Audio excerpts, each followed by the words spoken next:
አንድ አመት ሙሉ ትምህርት ቤቶች አንቀበልህም ያሉት ታዳጊ ዛሬ የሚከፈለውን ዋጋ ከፍዬ የመማር መብቱ ይከበራል። ሰው ከፍሎ ልጁን ማስተማር አይችልም። ገንዘብ ይዞ ለእናቱም የመጨረሻ ሙከራዋ ነው። ካልተሳካ ታናናሾቹን ያየ የሚደርስበትን የሞራል ስብራት መቋቋም አይችልም። የኔ ቆዳ ከላይ ነው የቆሰለው። የእናቴን ውስጡን አቁስለዋታል።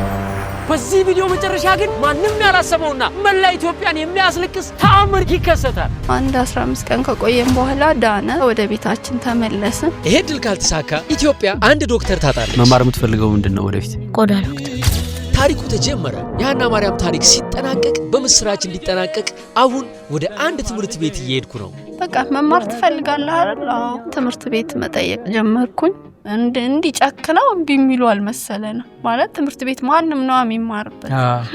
ሊያው እንኳን የሚል ሰው የለም። ይገርም ማለት አይተህ አይደል የምትፈርደው? አይ አንቀበልም ይሉሃል። እንዴነሽ? ትምህርት ቤት ፈልጌ ነው። ሚኪያስ ይባላል። 14 አመቱ ነው። እስካሁን ትምህርት ቤት አልገባም። በቆዳው ምክንያት እየተገለለ ትምህርት ቤቶችም አንቀበለውም ብለው እናቱ በጣም ብዙ መከራ አይታለች። ታውቂያለሽ ልጅ ሲታመም ወላጅ ምን ያክል ዋጋ እንደሚከፍልና ከፍላ ነው የምታስተምረው። በነፃ አላለችም። እንድትመዘግቡልን ነው ሌላ ምንም አይደለም። በቃ ተማሪ ለማስመዝገቡ። የግል ትምህርት ቤት ነው? የግል።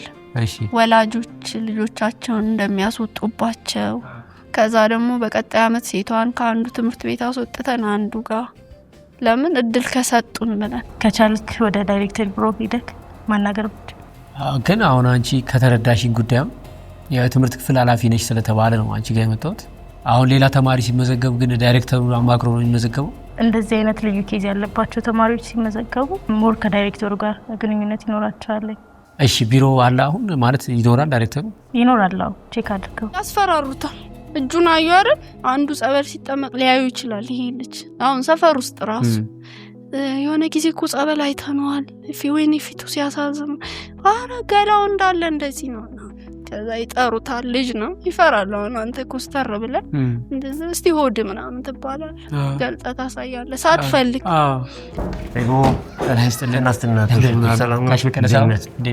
ብቻ ብዙ ስቃይ ያለው እመቤቴ ታውቀዋለች። እኔ ገዳም ሲሄድ ይሄ ቆዳ አልቋል ከላዩ እኮ ልጁ ህመም የለውም።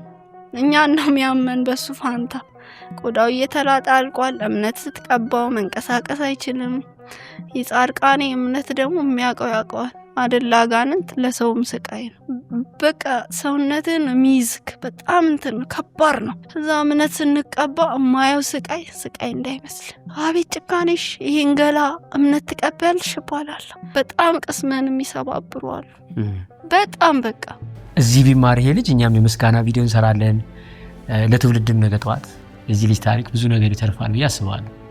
እንደምን አረጋ አላውቅም። እዚህ ጋር ሙሉ ኃላፊነት ለዚህ እንደዚህ አይነት ጉዳዮች ላይ የሚመለከተው ሬጅስትሯ ነች እና እሷ ደግሞ የወሊድ ፈቃድ ወስዳ አመት ረፍት ላይ ነች። ኦኬ መቼ ትመለሳለች? እስከ 5 ወር ሊፈጅ ይችላል። ይሄ ማለት ደግሞ የአመት ፈቃድ የወሊድ ፈቃድ 4 ወር ኦልሬዲ ፈቃዳቸው ነው።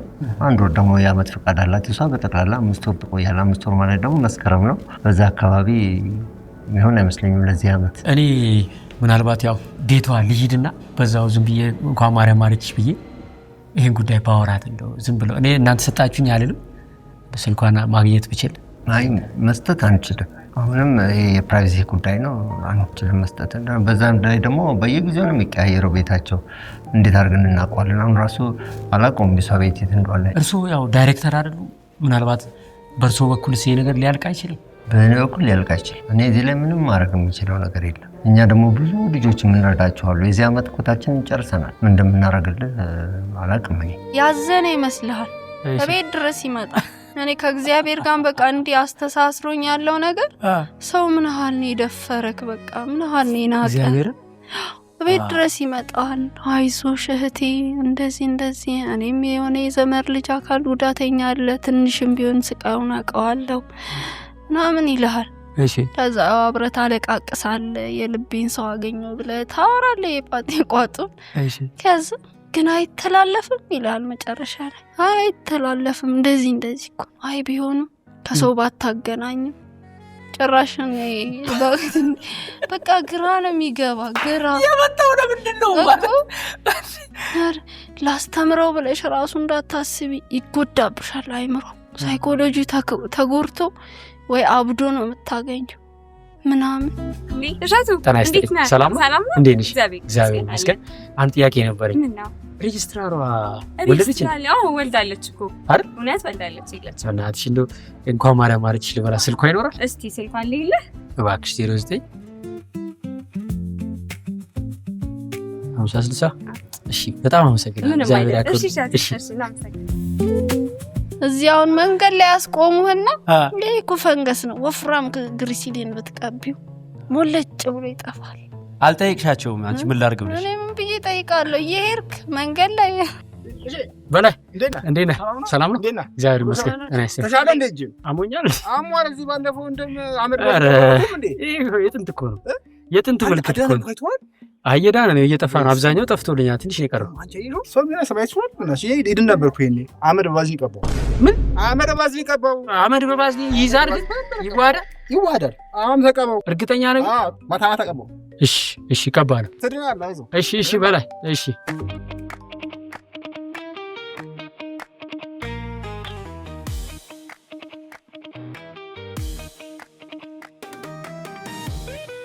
የወለደ ሰውማ እንዴት ነሽ ልጅ? ሰላም ነው አይደል? እኛ እናቀበታለን አባቴ። አዎ አራስ ቤት ዝም ተብሎ በባዶ እጅ አይኬድም። ማር እያዛረ የገንፎ እህል ይሄን ገንፎ ቀምሳ ሀሳቧን ካልቀየረች ሴትዮዋ በቃ የአጥሚት እህል የት ጋር ነው? አጥሚት ነጭ ማር ይግባላት። የትግራይ ነጭ ማር ለገንፎ ማባይ። አዎ ለአጥሚቱ ድርቆሽ ነገር እንያዝላት ጋይስ፣ እንንከባከባት። ያው ካፏ ቀና እንዲወጣ ብዬ እኮ ነው። ሸክፈን ነው የምንንቀሳቀሰው። ይሄ 22 ያለው የበእናት እጅ ባልትና ሱቅ ነው። በ22 በኩል ስታርፉ ለም የገበያ ማዕከል 3ኛ ፎቅ ድልድዩ ስር ጎራ በሉ። አንዳንዴ በዚህ ምክንያት ሰው እያለ ብቻህን ትቀራለህ። ያለህ አማራጭ ምንድነው? በቃ እግዚአብሔር መለመን። እመቤቴ ስትለመን ነው ማቀው። ቤተሰቦቼም ጋር ያንን ማድረግ ጀመርኩኝ። ቤቶች ጤና ይስጥልኝ። እንዴት ዋላችሁ? ከፍታ እንዴት ነሽ? እንዴት ነህ? ሰላም ነህ? አዎ እግዚአብሔር ይመስገን። አዎ እግዚአብሔር ይስጥልኝ። በጣም አመሰግናለሁ። ለአንድ ጉዳይ ፈልጌሽ ነበር። አስደነገጥከኝ። ሰርፕራይዝ ነው ያደረከኝ። አይገርም? በጣም አታስለቅሹ። ሆዱን ቆርጦት ነው። በጤና አዳም ውሃ ስጩ። እንዴ የሰው አይን ነው። ቀበርቾ አጭሽበትና ምስማርም ከራስሽ ላይ አትጪ፣ ቢላም ከጎንሽ አትጪ። ያው ዘበና ራሶች ምን እግር ጣለክ? በሰላም ትምህርት ቤት ሄጄ ነበረ። ኦኬ እሺ። አንድ ልጅ ለማስመዝገብ ፈልገን ነበረ። ሬጅስትራሯ እሷ ነች። ስፔሻል ኬዝ ነው የጤና ጉዳይ ስላለበት ልጁ የለችም ምናምን ሲሉ ስልክሽን ፈልጌ ነው ባይዘወይ ለዛ ነው የመጣሁት። እዛ ያገኛቸውም ሰዎች ማስተናገድ ይችሉ ነበር። አሁን ይሄ እኛ የምንፈታውም ነገር ላይ ነው ላይሆን ይችላል። ስለዚህ ያው የምተባበር መቼም እዚህ ድረስ መጥተክ ዝም አልልም። ዝም ብለህ ባለቤቱ ማለት የትምህርት ቤቱ ባለቤት ጋራ ማመልከቻን ይዘህ እሱ ጋር ሄድ ቀጥታና የተፈጠረውን ችግርና ያው እዛ አትችልም እንዳሉህና እሱን እንዲተባበር ንገረው። ይሄ በጣም የሚደንቅና ደስ የሚል ፍንጭ ነው። ቴክስት እንዳደረገችልኝ ቀጥታ ቢሮ ነው የምንሄደው። እቺ ጀንበር እስክትጠልቅም አንጠብቅም። ዛሬውኑ ሄደን ይሄን ጉዳይ ፈጽመ ነው ምስራች ይዘን ነው ምናድረው ራሱ። እኔ ግን ምን አሳምነዋለሁ ለሱ ማንንም እንዳትጨብጥ እንዳትጠጋ ከኔ ጋር አሁን እንዲህ ተቀምጦ ቤተክርስቲያን አይተውት ከደበራቸው ተነሺ ማለት አይችሉም። ቤተክርስቲያን ነው ግን እሱን ልጅ ስለሆነ ለብቻ እንትን ይሉትና እዛ ጋር መቋሚያ አንጣ ምናምን ይባላል። ከዛ ተነስቶ ይሄዳል። ያን ቦታ ሌላ ሰው በማስቀመጥ ይሸፍናሉ። ከዛ ልጄ ነው መቆም ብቻውን እዛ ጋር ሊቆም አይችልም። ተነስቼ ሄዳለሁ እኔ። ከዛ ሁለተኛ ገዳም በቃ ቤቴ ቁጭ ብያለ ምንም እንዴ ብዬ ተመለስኩኝ።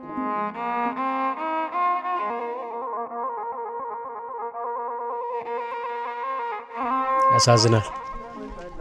መቋሚያ እንኳን እኛን እየደገፈን እኛ እርስ በርሳችን እንዴት መደጋገፍ አቃተ? እግዚአብሔርን ተረድተነዋል ብለህ ታስባለህ? ተረዳ ነው። እንዴት? እሱ ላይ የተሰቀለው ሃይማኖት መርጦ ወይ ዘር መርጦ አይደለም። ለኛ ለሰው ልጆች ሲል የተሰቀለው። እኛ ግን እዚህ ጋር የዚህ ልጅ ቆዳ የተለየ ነው ምናምን ብለን ልጅ እናገላለን። እሱ ግን እስከ መሰቀል ድረስ ደርሷል። አንዳንድ ዝም ብዬ ተቀመጥኩ የሚመስላቸው አሉ። እንዴት ዝም ብለሽ ትቀመጫለሽ? እኔ ልጄ እንዲህ ቢሆን ምግብ አልበላም ነበር አሉኝ አንድ እናት። እኔ ምንሽማ ልጅሽ ቢታመም ምግብ መብላት ታቆሚያለሽ? ምን ያገናኘዋል? ኦኬ ለሽሄድን ከሱ ጋር እዛ ጸበል ልንገባ ወረፋ እየጠበቅን ነው። ታብራራለች አንዷ። የኔ ልጁ ፊቱ ሲያሳዝን ይላሉ እዛ። ኧረ ይሄን ልጅ አውቀዋለሁ፣ በየገዳሙ ነው የሚዞረው፣ አይድንም። ገላውን ታዩታላችሁ ገና ማብራሪያ በቃ። እኔ እዛ ጋር በቃ የሆነ ነገር ስብር ነው የሚለው። የአእምሮ ታማሚ ነች? ኧረ አይደለችም፣ ጤነኛ ሰው። ከዛ ልናገራት ነው አልኩ። ደግሞ እዚህ ድረስ መጥቼ በረከቴ ልጣ እንደው አስችኝም ቤቴ። እቺን አስቸኳይ በእናትሽ ጻፍ አድርጊ። ማመልከቻ ነች እዚህ ትምህርት ቤት። አቶ ምኞት ቢሮአቸው እዚህ ላይ ነው? አዎ። አንዷ ይቅርታ አድርጉልኝ አለቻቸው። እኔ ካንሰር ታማሚ ነኝ። ማንም ታያላላትም ያቺን ሴትዮ። ያ ሁሉ ሰው አብሯት ነው። አረ ምናምን በቃ ያዳንቁላታል። ምንም ልታቆም አልቻለችም። የጻርቃኔን ጨርሳ ደብረ ሊባኖስ ትገባለች። ከዛ የመድኃኔዓለም ትገባለች። የእናንተ ስትከተላችሁ ነው እንዲኖረች? ያው አይታናለች በቃ። እሺ። ከዛ እኔ ካንሰር ታማሚ ነኝ አለቻት እና እኔም 4 አመት ሆነኝ በየገዳሙ ኬሞ ከሚጀምር ብዬ። በልጅ እኮ ከባድ ነው እና ይዳን አይዳን ምን አገባንኛ። ብታቂው ለራስሽ በቃ ውስጥሽ ከተሰማሽ ጸሎት ማድረግ። እናት እዚህ ጋር ያለች ልጁ አድጓል ይሰማል። እንዴት እንደዚህ ታብራሪያለሽ? የሰው ስቃይ እንዴት ይብራራል በቃላት? እምነት ሲቀባ እንደዚህ እሺ ተሰቃየ እንኳን ብትይን እሺ አይድንም እያልሽ ለኛ ራሱ የሆነ ተስፋችንን ነው የምትገይው። ለካ እግዚአብሔር የማይምረን ለዚህ ነው እንዴ ያልኩኝ ስሰማሽ። እንደዚህ የሰው ስቃይ ለለቅም ነው እንዴ የምንሄደው በየገዳሙ? ለካ እውነት አለው አምላኬ አልማረኝ ብዬ አመሰገንኩ። ከዛ እውነትሽን ነው ደግሞ ወደዚህ ተገልብጣ ማለት ነው ያ እና መቤቴ በቃ እንደዚህ አዘጋጀችልኝ። ሰው በአንተ እይታ ሰው ክፉ ነው?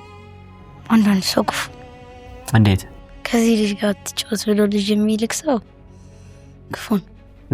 አንዳንዴ ምስጥ በልቶ የሚጨርሰው እድሜ ገዝግዞ የሚገነድሰው ደካማ ስጋ ተሸክመን በምስኪኖች ላይ የምንታበይ ደካማ ጉልበተኞች እንሆናለን። ተማሪ እንዲያስተምሩልኝ ማመልከቻ ነው? አይ ራሳቸው ጭራሽም አያስቡት። ዝም ብለህ ድከም ቢል ነው እሳቸው ቢዝነሳቸውን ብቻ ነው የሚያስቡት። ብርና ብር አይደለም ሰው ሊረዱ ቤተሰባቸውንም አረዱ። አይ እኮ እርዳታ ምናምን ሳይሆን ከፍሎ እኮ ነው የሚማረው ልጁ። ታዲያ ለምን እርዳታው አስፈለገ? እንደዛ ሆነ። አይ ስፔሻል ኬስ ስላለው ነው። ኧረ አባቴ ቶሎ በላፍት ነው በእናት። ምን ነው የሶስ መስመር ታይፕ እያደረግ ፎቶ አንስተ ለጀምናይ ብትሰጠው እኮ ቀጥታ ወደ ጽሁፍ ይቀይረዋል። መጻፍ እኮ አይጠበቅብህም። የሆነ ገዳም ሄደ ይሄ አያድንም እዛ ጸበሉ ሰዶ ትባላለህ። ሰው ነው የሚልህ እኮ አንድ ቀን አይቶክ በቃ ብቻ ብዙ ስቃይ ያለው እመቤቴ ታውቀዋለች። እኔ ገዳም ሲሄድ ይሄ ቆዳ አልቋል ከላዩ እኮ ልጁ ህመም የለው እኛ ነው የሚያመን በሱ ፋንታ ቆዳው እየተላጠ አልቋል። እምነት ስትቀባው መንቀሳቀስ አይችልም። አቤት ጭካኔሽ! ይሄን ገላ እምነት ትቀበያለሽ ይባላል። ላድን እኮ ነው የሄድኩት። እምነት የሚያድን አይደለም። ከዛ ደግሞ እንዴት እንደዚህ ይቀባል ይሉኛል። ወፍራም ካልሆነ ቅባት ነው እንዲህ ቀባ የምታረጊው አወፍረሽ።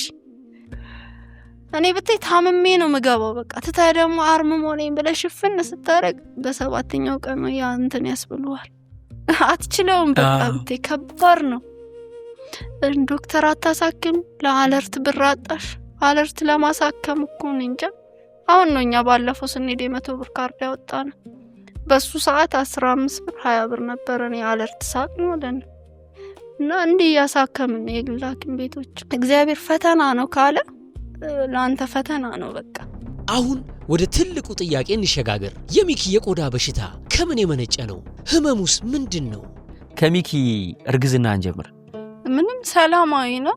ያው በዛ ሰዓት ልጅም ስለነበርኩ ህመም አለ ምናምን እንጂ የእርግዝናው የራሱ ባህሪ ነው እንጂ ምንም አይነት ጽንሱ ላይ ምንም አይነት ችግር የለም። በምጥ ነው የወለድኩት። ናዝሬት ነው የወለድኩት መድኃኔዓለም ሆስፒታል። ከዛ ወደ 2 ወር ከምናምን ሲሆነው ወደ አዲስ አበባ መጣ ወደ ቤቴ። ከዛ 6 ወር ሲያልፈው ጉንጩ ላይ መቅላት ጀመረች የሆነች ነጥብ ነገር። ከዛ ያው ልጅ ነው ሲስሙት ነው ምናምን ይሉናል ጎረቤት። እሺ ከዛ ያቺ ትቀላና ትጠፋለች። የሆነ ጊዜም ትቀላና ትጠፋለች። ሰፊ ነው? አይ ትንሽ ናት ነጥብ። ከዛ አመት ሲሞላው እየቀላች በፊት በ2 ቀን በ3 ቀን የምትጠፋው 15 ቀን መቆየት ጀመረች። ማሳከክ የላትም ምንም ነገር የለው። ከዛ በኋላ እያለ ወደ 2 አመት ሲጠጋ የሆነ ጊዜ ቀላች በዛው ጠፋች ማለት በዛው ቀረ ቀልቶ እንደ ድሮ አልጠፋ አለ። ከዛ ይሄ ነገር እኮ አለርጂክ ሊሆን ይችላል ሐኪም ቤት ወሰዱት ምናምን ሲሉ ብዙ ቦታ ወስደነዋል አሉ የተባሉ ሐኪም ቤቶች። ከዛ እንደዚህ ወሰድን። በዘር አስም ሲኖር ይጠነክራል አለርጂክ 7 አመት ሲሞላው ይጠፋል እያሉ ያው እኛም ብዙ ተስፋ ነበረ። ከዛ ከ4 አመት በኋላ መላጥ ጀመረች ያቺ የቀላችሁ። አሁንም ወደ ህክምና ሄደን ያው ነው የሚሉት። ከዛ ከሆነ ጊዜ በኋላ ተቀይሯል አለርጂኩ አሉ። ኢክቲዮሲስ ወደሚባል የቆዳ መድረቅ ነው። ምንም አይነት እንትን የለውም። ህይወቱ እስካለ ድረስ አብሮት የሚኖር ነገር ነው እና ምንም ችግር የሚተላለፍ አይደለም። በቃ እንደዚሁ ይቀጥላል። መድረቅ አለው በቅባት አርሱት ነው የተባለው። ይሄ ነገር ከሰው ወደ ሰው በንክኪ ይተላለፋል ወይስ አይተላለፍም የሚለውን ልጠይቀውና ጄምናይ ደግሞ ምን እንደሚል አብረን እኔ የህክምና ባለሙያ ባልሆንም ኢክቲዮሲስ የቆዳ ሴሎች በከፍተኛ ሁኔታ እንዲከማቹና ቆዳው እንዳሳ ቅርፊት እንዲሆን የሚያደርግ የዘር ውርስ ወይም ጄኔቲክ ህመም ነው። ነገር ግን በንክኪ ከሰው ወደ ሰው የሚተላለፍ ከሆነ ንገረኝ፣ ምንም እንዳታድበሰብስ፣ ምንም እንዳታሽሞነሙን ብየዋለሁ። በግልጽና ያለ ምንም መሸፋፈን የምነግር ነገር ቢኖር ተላላፊ አይደለም። ልክ እንደ ጉንፋን ወይም እንደ ሌሎች የቆዳ በሽታዎች በንክኪ አብሮ በመብላት ወይም በመተቃቀፍ ከልጁ ወደ ሌላ ሰው አይተላለፍም። ኢክቲዮሲስ አብዛኛውን ጊዜ የሚከሰተው በዘር በሚተላለፍ የጂን መዛባት ምክንያት ነው። ይህም ማለት ችግሩ ያለው በሰውነቱ የሴል አመራረት ሂደት ላይ እንጂ በበሽታ አምጪ ተዋሲያን እንደ ቫይረስ ወይም ባክቴሪያ አይደለም። አያሰጋም። ከልጁ ጋር በማንኛውም ማህበራዊ ግንኙነት ውስጥ መሆን መጨባበጥን ጨምሮ ለሌላው ሰው ምንም አይነት የጤና ስጋት አይፈጥርም ይላል። ደብረ ሊባኖስም ይዘነው ሄደናል። 15 ቀን ከቆየን በኋላ ዳነ። ወደ ቤታችን ተመለስን። ከ15 ቀን በኋላ ተመልሶ መጣበት። ተመለስን ሄድን። ወደ 7 ወር ቆየን። ለውጥ እንጂ እንደመጀመሪያው ድነት አጣን። ከዛ በቃ ወደ ቤት ኑሮ ይቀጥላል። ሌሎች ልጆች ወለድኩኝ። መገለሉ እየሰፋ መጣ። እሱ ላይ ብቻ ሳይሆን እኔም ላይ እየደረሰ መጣ። አሁን ማለት እኔን ካቀረብከኝ ልጅን ታገኘዋለህ፣ ትቀርባለህ። ስለዚህ መጀመሪያ እኔ ነኝ መገለል ያለብኝ። ብዙ ተጽዕኖ ይደርስብሃል። ምን መሆን ነው የምትፈልገው? ህልም ምንድን ነው? ፓትርያርክ። እውነት እግዚአብሔር ያስምረድ። አባቴ ማንም እንዳያስቆመኝ፣ ማንም እንዳያስቆመኝ በሩጫ ነው የሚሄደው። አባቴ አንዴ ምን ሆነ መሰላችሁ? አባትና ልጅ በአህያ ሲሄዱ ሰዎች አዩአቸውና አቤት እነዚህ ጨካኝ አባትና ልጅ አህያውን ሊገሉት ነው አሏቸው። ከዛ አባትየው አህያው ላይ ቀረና ልጁ ወረደ። አባትየውን ደግሞ ምን ቢሉት ጥሩ ነው? አቤት ይሄ ጨካኝ አባት ልጁን በእግሩ ያስኬደዋል ይሉታል። ከዛ ደግሞ ልጅየው ወጣና አባትየው በእግሩ ሲሄድ ምን ቢሉት ጥሩ ነው? አቤት ይሄ ጨካኝ ልጅ አባቱን በእግሩ ያስኬደዋል አሉት። ከዛ ሁለቱም ወርደው በእግራቸው ሲሄዱ እነዚህ ሞኝ አባትና ልጅ አህያ እያለ በእግራቸው ይሄዳሉ አላሏቸውም። ቢሮ ጋር ደርሻለሁ። የሰው አፍ ከባድ ነው። አንድ ዶክተር አለ ተብሎ ሄደን ይሄን ህጻን ልጅ ፓንቱን አውልቆ ካልሲ፣ ጫማ፣ ሱሪ፣ ቲሸርት አውልቆ እዛ ቦርድ ጋር አቁሙት ራቁቱን ያስተምርበታል ለተማሪዎች። ጎዳኝ፣ በቃ ሞትኩኝ በቁሜ። ጥር 21 ቀን አዲስ አበባ ገመናዬ ማርያም አንገቷን ደፍታ አንዷን ህፃን በጀርባዋ አዝላ ሌላኛዋን በእጇ ይዛ ታቦቱን አጅባ የምትዞር እናት ከፊት ለፊቴ ተመለከትኩ። የዛን ቀን ታቦት እየዞርን መጥቼ ላግዝሽ ብዬ ህፃን ልጅ ስቀበልሽ ከዛ ፊት እኔን እንደሸቱ ታቂኝ ነበር። ግን ያለት አላወቅኩም። ዝም ብለሽ የሰጠሽ? አዎ ደጋግመህ ጠየቅከኝ ላግዝሽ ብለህ ማለት ነው። እኔ ደግሞ ከዛ በፊትም ሰዎች እየጠየቁኝ ነበር ማለት እንደዛ እያለቀስክ እያነባክ ችግር ስላለብኝ መሰለኝ ማለቅ ሰው እንደዛ ጎትተው ምን ሆኖ ነው ይሄ ልጅሽ ነው አብሮሽ ያለው ምን ሆኖ ነው ምናምን ግዴታ በቃ ማስረዳት አለብኝ አቁሜ የራሴን እንትን። አሁን አንተም ስትነካኝ መጀመሪያ ጸጥ አልኩ እኮ የሆነ ባላወቀ ነገር። ስለ ልጇ ቆዳ ቀኑን ሙሉ እያስቆሙ ለሚጠይቋት ሁሉ የመመለስ ግዴታ ያለባት እናት እዛውን ደጋግመህ እንትን ስትለኝ ልሰድብ ነው የዞርኩት። በቃ እሺ ምን አገባ ልትይ ነው? እሺ ማቀው ፊት ሆነብኝ። እሺ ጻርቃኔ የደብረ ሊባኖስ ሊያቀኝ ይችላል ማለት እዛ የነበረው ስቃይ ብዙ ጸበልተኛ ስለሚያውቅ ከዛ ውስጥ አንዱ ነብዬ ነው የገመትኩት። ትንሿ ልጅ ናት። እሸቱ ነው ዶንኪ ቲዩብ አለች። እህቴ ናት ቀድማ ያየች። እሺ ይኪሻቱሽ ስለነች ተዛዞረ ይሳይ አንተ ልታናግረኝ ቀና ስትል እንባዋ በሶስት ማዕዘን እየወረደ ነበር። ብዙ ነገር ነው ምላት እየዞርኩኝና እመቤታችን ለምን ጉዳይ አለኝ ከሷ ጋር ቃጠላ ማርያም እንሂድና እንደዚህ እንጠይቃት እናስረዳት ጊዜው ስለቆየ አልኩት። አይ አልፈልግም ገበናዬ ነው የሚሄደው አለ። ከዛ እሺ ብለን ተነሳን። ያው በቃ አንተን አገኘን ማለት ነው። ከገባኝ ደስም አለኝ። ደስ አለ? እሺ ከዛ ሰላም ስትለኝማ በሰፊ ነገሮች በጣም እየከበዱ መጡ። በጣም በቃ ከአይምሮዬ በላይ ሆነ ለኔ። በቃ መጨነቅ እስከ ማበድ የሚያደርስ ደረጃ ደረስኩኝ እኔ እና በቃ እግዚአብሔር ከኔ የሚፈልገው ነገር አለ ማለት ነው አልኩኝ። ማለት ምልክት ያለው ድነት ይድናል ሊባል ሲል ይመለስበታል። ከዛ በቃ ጥግ ድረስ ከመከድ ሄዳለው እየወሰንኩኝ። ከዛ በኋላ በቃ የተረዳሁት ነገር ቆዳውን መዳን የለበትም ግዴታ እግዚአብሔር ማስጨነቅ የለብኝም። ይሄ የተሰጠው ነገር ሊሆን ይችላል ለኔም ጭምር ማለት ነው። ግን ይሄ ልጅ መንገድ እንዲይዝ ማለት ቤት እንዳይቀመጥ ትልቅ ደረጃ ደርሶ ማየት እንዳለበት ሰው እኔም ደግሞ ለፍቼ እንዳልቀር እንደዛ አሰብኩኝ። ከዛ በቃ ሌሎቹን ትምህርት ቤት ካለው ሶስተኛዋ ተወልዳ ለሁለተኛዋ ልጅ ቁጭ አርጌ ጸበል ወረፋ ስለሚበዛ በር ዘጋባቸውና ሄዳለሁ እሱን ይዤ ተጠምቄ መድኃኒዓለም ጎራብዬ ሰግጄ እንደ ድሮ ውስጥ ገብቼ ከሰው ጋር መነጋገር መጣላት በግድ ተጠጉ ምናምን አይደለም። ውጪ ላይ ሆኜ ደጁና ውስጥ ውጪም አንድ ነው። በቃ ውስጥ ይሄን አሰበ። እሱም ይሰግዳል እኔም ሰግዳለሁ። ከዛ ወደ ቤት እንሄዳለን። ያን ሳረግ አንዳንድ ነገሮች ፍንጭ መጡ። ልክ ሶስተኛ ልጄን ስወልድ ጤነኛ የነበርኩት ጧት ስነሳ እጄን በጣም አመመኝ። ቀኝ እጄ ቀና ላረገው ስል አይልልኝም። ሳይ ይሄኛው ጡቴ ቆስሏል። አሁን በአንዴ ቲብዬ ህፃኗን ትቼ ሄድኩኝ። ከዛ የካንሰር ምርመራ ምናምን ሲሉ በቃ ውስጤ ምን ያህል እንደደከመ ያለት ነው ያወቅኩት። እኔ ከዶክተሩ ጋር መነሳት አቃተኝ። በልጄ ተጎድቻለሁ። በቃ ይሄ ነገር ሲጨመርብኝ አቃተኝ በቃ እኔ። ከዛ እንደምንም ወጣሁና ወደ ቤቴ ነው ሄድኩት። በር ላይ ስደርስ ለምን ቤተክርስቲያን አልሄድም አልኩኝ። ከዛ መድኃኒዓለም በር ላይ አሁን አምላኬ ለልጄ ማስቸግሬክ ይሄንን እንደው በቃ ቅድስት አርሴማ ማሪን ስለትሽና አመጣለሁ መስከረም 29 ብቻ አውጪኝ በቃ ከዚህ ጭንቅ አልኳት። ከዛ በኋላ በቃ ወደ ቤቴ ሄድኩኝ። የደህና ስሜት ጤነኛ መሆኔ ተሰማኝ። ከዛ የሆነ ሰዓት እንዲህ ስል ይንቀሳቀሳል ልጄ አያመኝም። ከዛ ስከፍተው ድኗል ምንም የለውም። ከዛ በቃ አመሰገንኩኝ። ያንን ስለቴን አረጋለሁ። ከዛ አርሴማ ጀመርኩኝ። በቃ ብዙ ነገር አቃለለችልኝ። ቢያንስ የሚጠጋኝ ሰው አዘጋጀችልኝ ሀሳብህን የሚረዳ። ከዛ ራሷ ቅድስት አርሴማ ወደ ጻድቃኔ መለሰች። ከዛ ሄድኩኝ። ወር ላለው ምን ላለው 8 ወር ቆየሁኝ ጻድቃኔ። ግን በሚገርም ሁኔታ ቆዳው ላይ ለውጥ ባላይም አንዳንድ ባህሪያቶች ታያለ ሚኪ ላይ።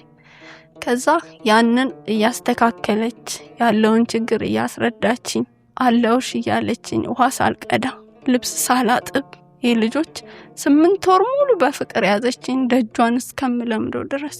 ርቧቸዋል አይ ነው ጠገብን በቃ እኔ በሱ በዚህ በኩባያ ጠጡ አይደለ ለሶስቱም የበጠበጥኩት ሲታርፍ እኔ ነኝ የምጠጣው ተጨማሪ ማለት ነው።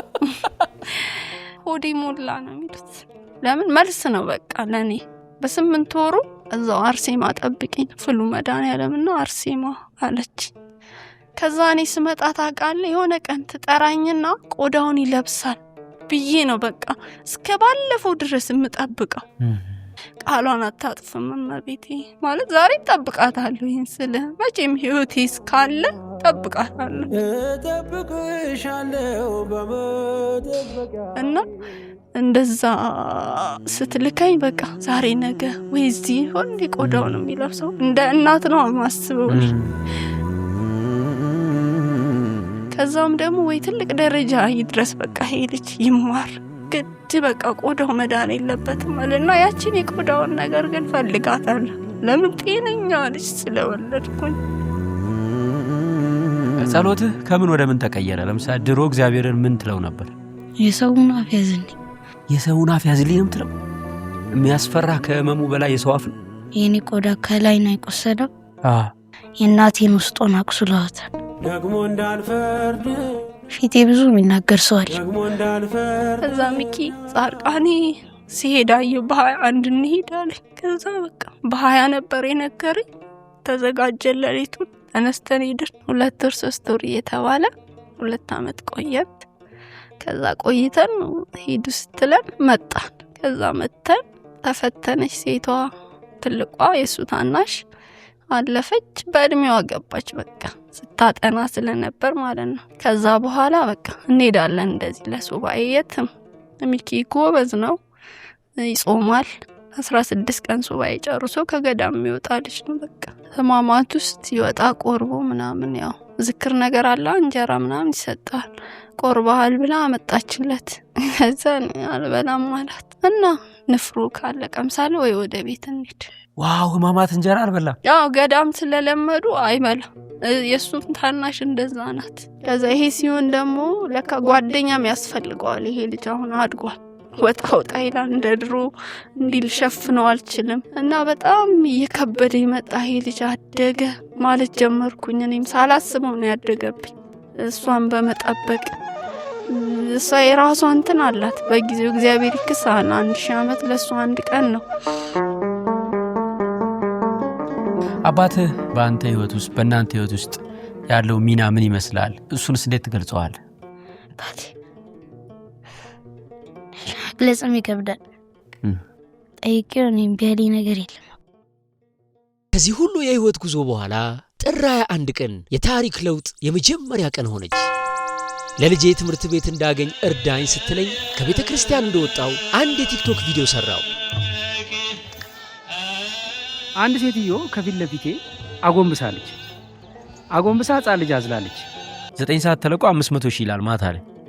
ባንቺ በኩል ምን ነበር? ቪዲዮ ከተለቀቀ በኋላ ሰዎች ይደውሉ ነበር? ምን ነበር የነበር?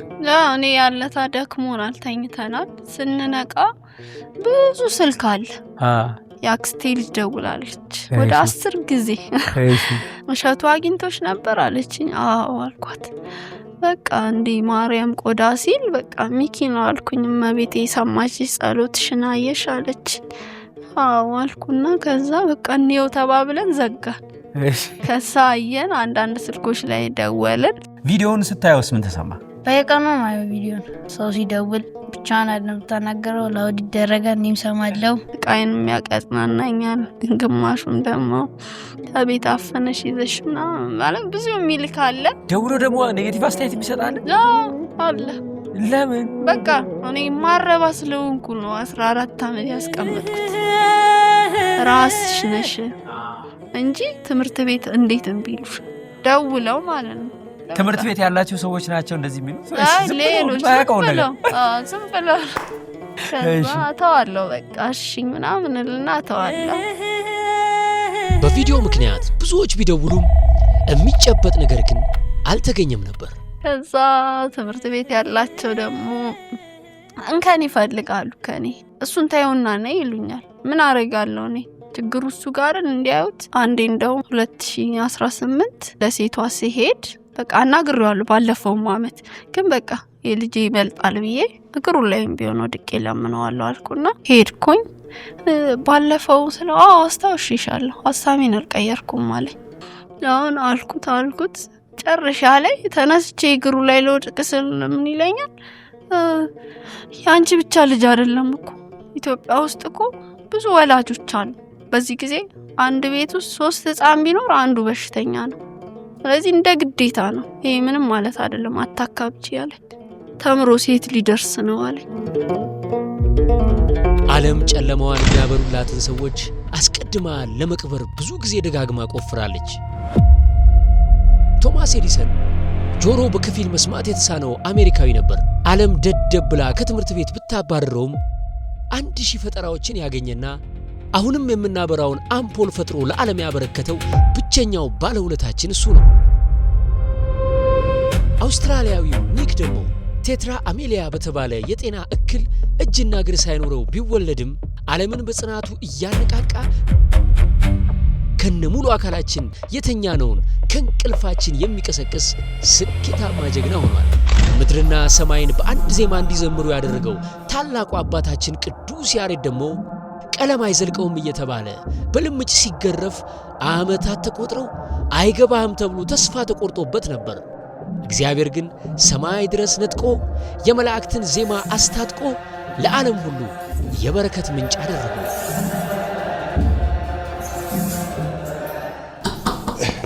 ይግቡ። እና አስተልኝ አቶ መሳይ አቶ መሳይ እንደምን ሰላም ነው? እቺ ጉዳይ እንዴት ነው? እግዚአብሔር ይመስገን።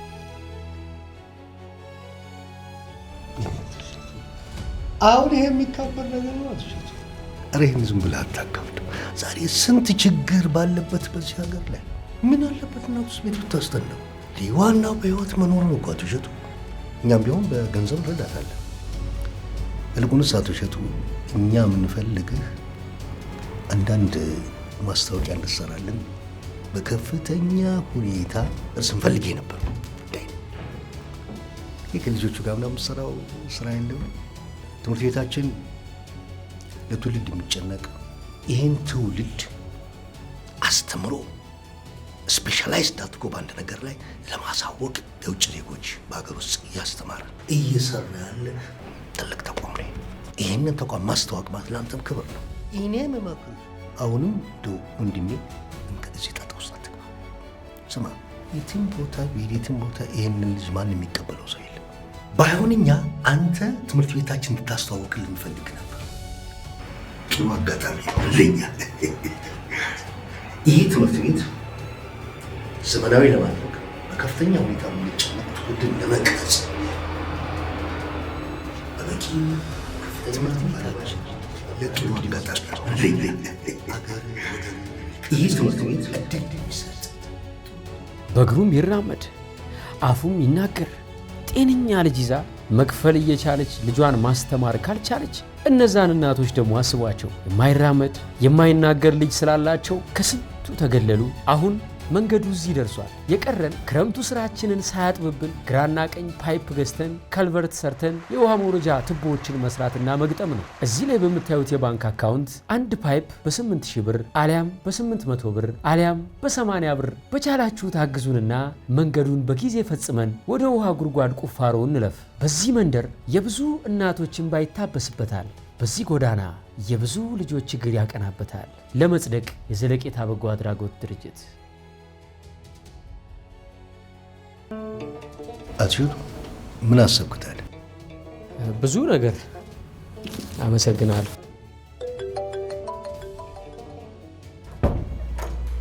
ሄሎ።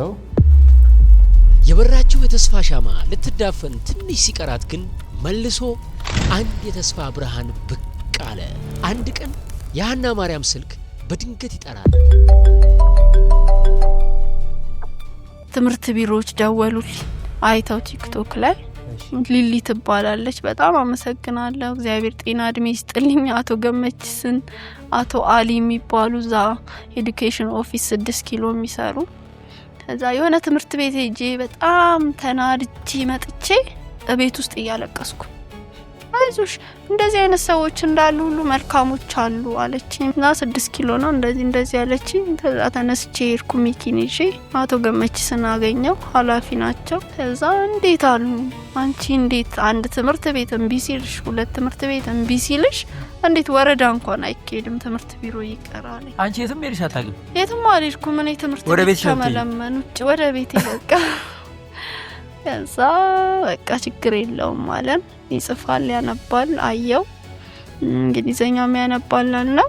አንዳንድ ወረቀቶች አንጪልኝ አለኝ ከአለርትም ተገለም። ከዛ በኋላ እሱን እንትን አለን፣ ደስ አለኝ። ያው አሁን አለ በቀጣይ ከዛ በቀጣይ ስንሄድ አቶ አሊጋ ወሰደን። ቢሮ ውስጥ ኃላፊ ናቸው። ቃል የምንገባለ ነገር መስከረም ማንኛውም ትምህርት ቤት ቤተሰቦች መክፈል የቻሉት ጋር ትገባለ።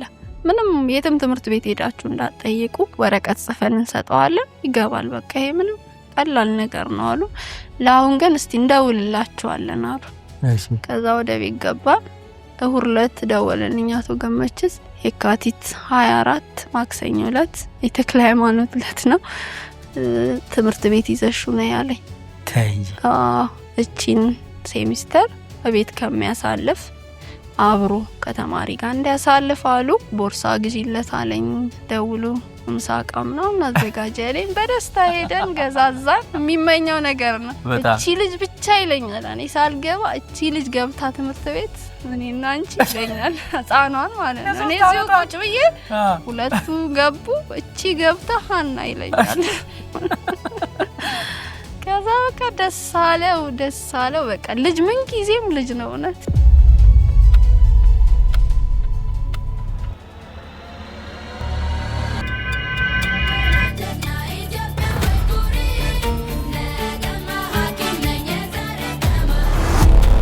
ፍርሃት ነው ደስታ ነው ውስጥ ነበር?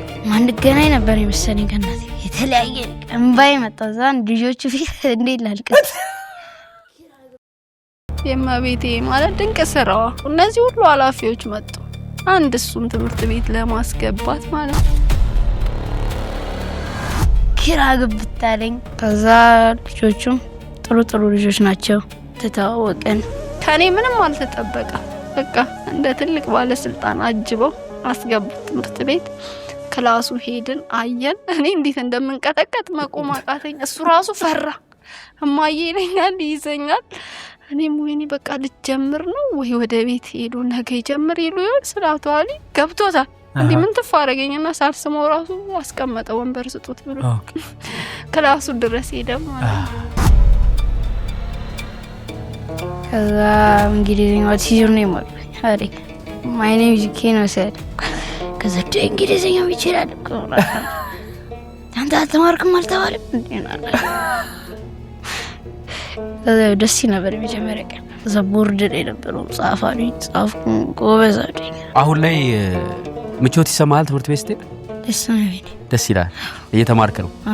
እናትህን እንዴት ትገልጻታለህ? እናቴን ቋንቋ ይገልጻት ዙላኒ ስትል ተሰቃይታልኛለች። ለዚህ መቆሜ አስተዋጽኦ ያደረገችው እናቴ ናት። የጎጆአችን ማገር ግርማ ለቀን ወይኔ ማዬ አሁንማ ቁርስ ምን ሊታሰርልኝ ነው ማለት ጀመርኩኝ ምናምን አለ። እንደዚህ ቻይነት ምናሰለ ስተኛ አመሰግናለሁ። ከዚህም የከፋ ባለመሆኑ አመሰግናለሁ። ያለሁት እዚህ ቪዲዮ ኤዲቲንግ ማስተማሪያ ክፍላችን ውስጥ ነው። ሚኪ ኤዲቲንግ ይማር ብላችሁ ካሰባችሁ ኮሜንት ላይ አሳውቁኝ። እሱንም ፍላጎቱን ጠይቀዋለሁ። የክረምት ክላስ አለን ኤዲቲንግ ዊዝ ኤአይ ማለት ነው። በኦንላይንም ቤታችሁ ሆናችሁ መማር ትችላላችሁ፣ አሊያም በአካል መታችሁ። ለጀማሪዎች መሰረታዊ ቪዲዮ ኤዲቲንግን በጄሚናይ ኮንተንት እንዴት ይቆረጣል ከሚለው አስደናቂ የኤአይ ገዛ ጋር አንድ ላይ ኮርሱን አፕዴት አድርገን ዋጋውን ቀንሰን ይዘንላችሁ መተናል። እዚህ ስር ባሉት ስልኮች ተመዝገቡ። በአንድ ወር ውስጥ በአዶቤ ፕሪሚየር ፕሮ በትክክል ኤዲት ማድረግ የምትችሉ ባለሙያዎች እናደርጋችኋለን። እስቲ እንግዲህ የሚኪን የትምህርት ዕጣ ፈንታ መጨረሻ ደግሞ መልሰን እንሂድና እንታገል። ያንተ ጉዳይ ግድ በሚላቸው ኢትዮጵያውያን ሁሉ ስም በጣም አመሰግናቸዋለሁ። ግን እመቤታችን ቅድስት ድንግል ማርያም በለተቀኑ አገናኝታን የብዙ ጊዜ የእናትም ያንተም ጥያቄ የሆነው የትምህርት ጉዳይ እንዲፈታ ምክንያት ስለሆነ ስላደረገችው ለእመቤታችን ለቅድስት ድንግል ማርያም ክብር ምስጋና ይድረሳት። መዝገበ አንድ ግቢ ነው የምንኖረው። እነሱም ሰላም ተገኝናቸው። በጣም ነው የማመሰግነው። ትምህርት ቢሮ በጣም አመሰግናለሁ። የመሪ ትምህርት ቤት ዋና ዳይሬክተር እሱንም በጣም ነው የማመሰግነው። እቤቴ ድረስ በመምጣት ድቁርና አስተምርሃለሁ ያለኝ እስከያስን በጣም ነው